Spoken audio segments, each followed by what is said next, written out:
Hello and welcome to episode 5 of Passion to Business Live with Paul Lindgren. I don't know if that's what we're going to call it. I'm just going to get set up here, mute myself. I'm learning why streamers use headphones so that everybody can't hear you get started when you're like watching your own live so you can look at the comments. I get it. All right. I mean, we'll see if I even get to the comments again because I didn't last time. I will try though. But again, welcome to episode 5 of Passion to Business Live with me, Paul Lindgren. Today we are discussing perfectionism. We're going to talk about what happens when, usually you don't even recognize when it's happening, but what we're going to discuss today is when you might get into a pattern of building a funnel and then building this thing and then building that thing. And then 6 months down the road, you have made no sales. We're going to talk about sort of the paralysis that occurs, even though you feel like you might be productive, but things still aren't going anywhere. And then if you want to request to have a conversation with me, I would love to have a conversation with actual real people on here. So there should be a link in the description. You can join live if you want to ask me a question. I'd love to just chat with you, see what's going on, see how I can help you out. But without further ado, we're going to dive straight into this. Today we're talking about somebody I'm calling Parker, who is a perfectionist. And Parker is in the mode of I need to get this ready before I start selling it. You might be in that mode, right? I need to finish my thing. I need to get it ready. I need to build the course. I need to build out the whole thing and have it ready before I start selling it, right? Stands to reason. So for some background, Parker is 31, has a strong idea for business, helping first-time managers become better leaders. He's spent years managing teams himself in his own work, and he's good at it. And coworkers have repeatedly come to him for advice on becoming a better leader. So Parker decides, hey, maybe it'd be a good idea to create some kind of program, like create a program online that people can purchase and learn from me and actually get this advice. Maybe I can actually monetize this in some way because people are already coming to me for advice on this, right? So it makes sense. Maybe you started a business a similar way. I know I did. So Parker goes online, maps out 12 modules in a Google document, figures it all out. What might they need in this module? And then how do I give them the right steps in the right order? And then what's all the amazing stuff that I know that I can add to this course and give them? And then he decides, you know what, these would be complete if they just had worksheets. So he does worksheets for all of the modules, right? And then he realizes the course should probably we should record these really well. Like we should get the office all ready, get a background going, get dressed up really nice, shave, make sure we look really good for the videos. And then he starts researching course platforms, right? Because he's got to make sure that he's putting these videos on the right course platform, right? It's got to look good. It's got to feel good. People have to have an easy time getting around and getting to the videos. So he researches those and figures out what course platform he's going to go into. And then he goes into the branding, figures out a logo, the best colors. He talks to AI to figure out what people are going to respond to emotionally the best way. And he puts all that together.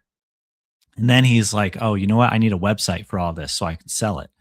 So he built a website or a funnel, puts his offer on there, puts all his branding on there that he figured out, puts his course link and everything. It's all looking good. It's coming together. And then he's like, okay, I need to set up email automation so that like when these people buy, I need to get them into an email list, right? So he's setting up the email list, writing out all the emails, have an AI help him again. And then he's like, oh, wait, you know what? I still haven't shot these course videos. So I need to go do that. So he's got everything in place. So all he does is go back, set up his office, and take a couple days because he's not sure if he can shoot the videos that day because he's kind of nervous. So he takes a couple days, gets himself emotionally ready. A couple weeks later, he goes, you know what? I'm going to shoot this video today. I'm going to finally get to it. He shoots the first video. He feels pretty good about it. And then he goes, you know what? I'll shoot the next video next week. Next week goes by, but he has to he has to take his baby to an appointment, so he misses that week. And then the third week comes by, and then he finally gets to the second video, and then so on. About 3 months later, he finally gets all the videos done. Okay, because he did about one a week. He gets all the videos into the platform, and then he goes, you know what, this name is kind of weird of this course. So he's brainstorms names for a little while, and he's like posting and asking people, hey, what would be a good name for this course? So I'm going through this, right? And you're wondering, like, when the fuck is Paul gonna stop talking about what he's doing? Dude, I don't know. When is Parker gonna stop? It's my question. When are you gonna stop? And if you're listening to this, like, yeah, that's kind of what I've been doing. I've been going and building out this thing and this thing and this thing and this thing and trying to figure this out and figure this out and figure this out. And I have no customers 6 months later or a year later or however long it's been. That's a lot of people. So if you relate to that, you're not like stupid, you're not messed up, there's nothing wrong with you. That's just how a lot of people have done this because you know why? It feels really, really good to do what we know. And when we're uncomfortable with something like going out and selling, it feels really, really good to just go and, make some content or shoot some videos or put out some posts or find a new platform, do some research, create something, do the branding, set up a funnel, all things that you don't actually need to run a business because all you need is a thing to sell and a way to collect the money for it. So anything you're building that does not service that or is not necessary to do that, you don't need to do. So as far as I'm concerned, the only software that you actually need is like Stripe, something like that to collect money. And then you can put all of your content in a Google document. So a business does not need to be complicated, right? I want to slow you down here because this is really something to think about. How much time have you spent building funnels or building out email campaigns or figuring out the branding for something or getting it just right? How long? And the motto really is I don't want to sell something until I know it's really good, right? You don't want to sell your thing until you know it's really, really good because your reputation's on the line, right? Because people might not like it. You might not get great feedback for it. Um, you might not feel good yourself about it, right? Usually, the reason is though because we don't want people to go through an incomplete product, right, and have our name on it, and we'll think like, oh, because I put something out that was incomplete, my name's going to be dragged through the mud for the rest of eternity. But that's not really how things work. People do give you the grace to improve, especially if you're honest about going out and testing something. So this whole idea of I don't want to sell something until I know it's good does not service you because all it's doing is keeping you in this loop of like, I need to build a funnel, then I need to build an email list, and then I need to build the branding and then get this together and that together. And you're just really in like kind of productive procrastination limbo while you're really actually doing nothing at all if you're not going out and having conversations and selling to people. And the fact is, like, you don't need everything put together to go and sell people. I have sold products before where the product didn't exist many, many times. There have been a couple notable times where I sold a $1,200 course. It did not exist. Okay. All that existed for it was the branding and the framing and my conversations. Like I went out and I had conversations with people. I said, "Hey, do you want to be a part of this? Do you want to learn how to do this?" They said yes. I sent them to a very basic, actually, I think at the time it was a PDF. It was like a Google document that I just downloaded as a PDF. Went to a Stripe link checkout page. I didn't even have a funnel because actually the program was called Funnelless. I kind of had to do it that way, but I wanted to show you, like you can do it without that stuff, right? So I sent people to a checkout page, they bought, and then I made the course 1 week ahead of the class. All I did, I just, I got on, I made a schedule for myself every single Friday. I shot a video, and then on Monday we would meet and they had their video, right? Or I'd miss it on Friday and I would do it Saturday. So you really don't need the whole thing perfect. You don't need the whole thing put together before you actually start selling. You can actually just go sell something if you have a way to collect money and you have a product to sell. So Parker in this story, as I was going through that long, just like wouldn't stop, ongoing, productive procrastination barf, as I kind of called it. As you're going through all this stuff, Parker believes uh, perfection protects his customer. Okay, so in this situation, it may actually be preventing him from learning what his customer needs, but he believes that his customer needs that, right? So we could ask, like, um, how does Parker know that these 12 modules are actually what they need? And that touches on something really, really important because if you are creating everything before the customer buys or before you've gotten, any kind of buy-in, like verbal buy-in at least from somebody that wants to learn from you, then you're deciding for them what they want before they even asked you. So, don't be surprised when you don't get that great of feedback. Um, you need the feedback. You need to know what people want before you can actually give them what they want, right? Uh, which parts of the program are based on real conversions versus assumptions? What would happen if his customers really only cared about modules 2, 4, and 7? Could Parker create a smaller version and deliver it live? With courses, something I have found is when I made my first course, actually, I did pretty much the exact same thing I described with Parker, and I built everything, and in the course, I put everything that I knew, like all the most important concepts that I knew. And you know what? The course did not have like a distinct outcome. There was no um, like A to B, like you're starting here and you're going to end here by the end of the course. It was just information bar.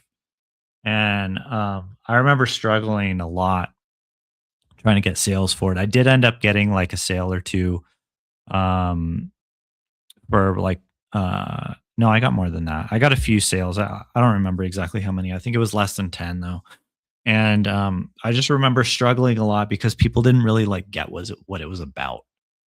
Um, because I didn't know how to make a course. I just thought it would be cool to put all my valuable information in there. And it was pretty cool. There was a lot of really good stuff in there. The people that actually did watch some videos were like, dude, this is actually really good stuff.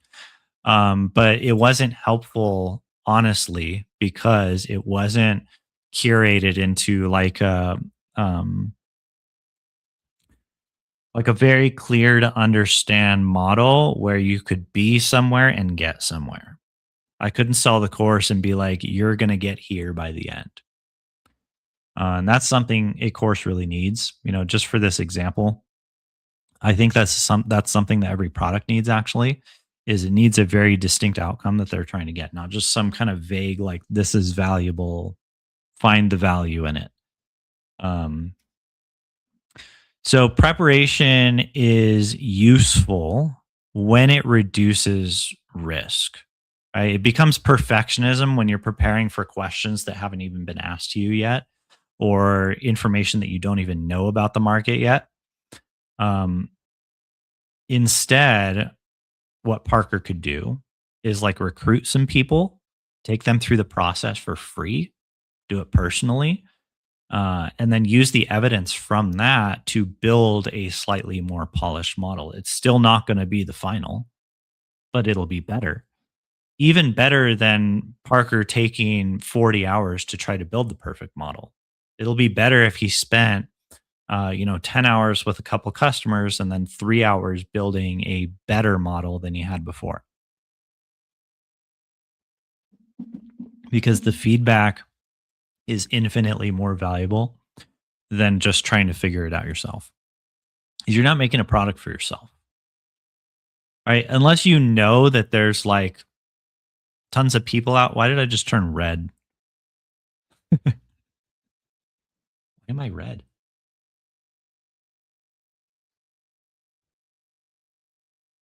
I don't know why it's doing that. It's fine. Unless because like okay, so uh unless there are tons of people out there that are like exactly like you and you know it, I don't know who that would apply to. Maybe if you're in a certain culture, like gosh, I don't know. Like maybe you're a police officer, right? And maybe a lot of police officers think the same way. I don't actually know if they do because I've never been a police officer. But if you're in like a kind of in group and you know everybody thinks the same way as you, maybe you can know what the market wants before you actually ask them because you probably did ask them already at some point, and that's the kicker, right? Because you have to ask them anyway.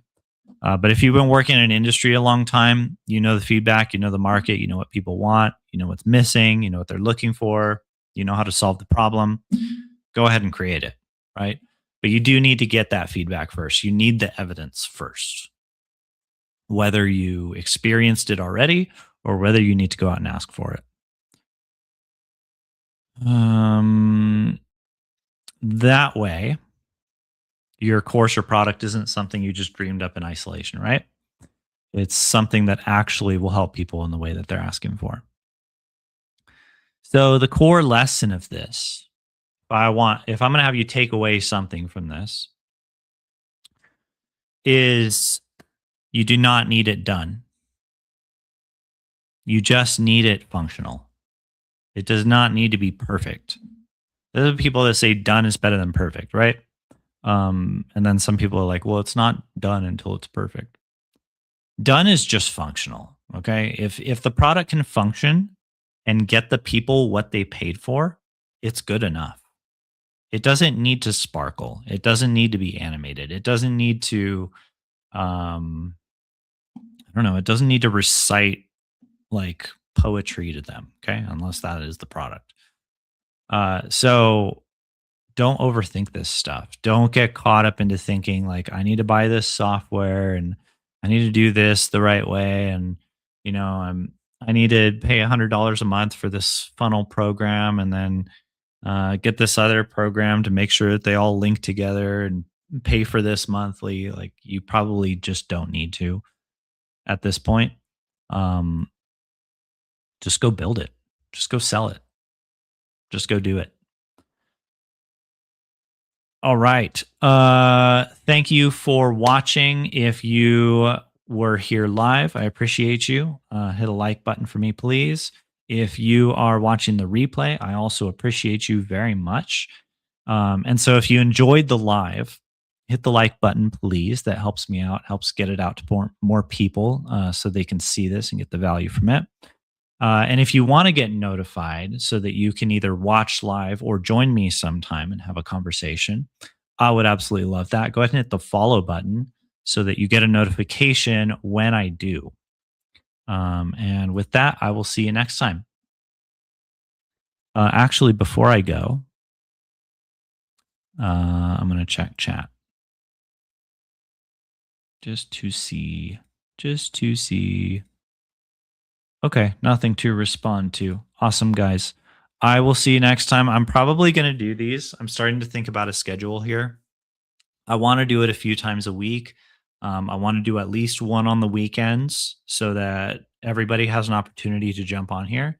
And I think I probably want to do like maybe two during the week. I'm not sure. Let me know like what kind of frequency would be good for something like this. If you want to see it every day, I don't know, probably not. But some more than once a week is something I was thinking. So let me know. Anyway, that is it for today. Once again, if you want to get notified so you can watch me live or join me, hit the follow button, and I will see you next time. Later, later.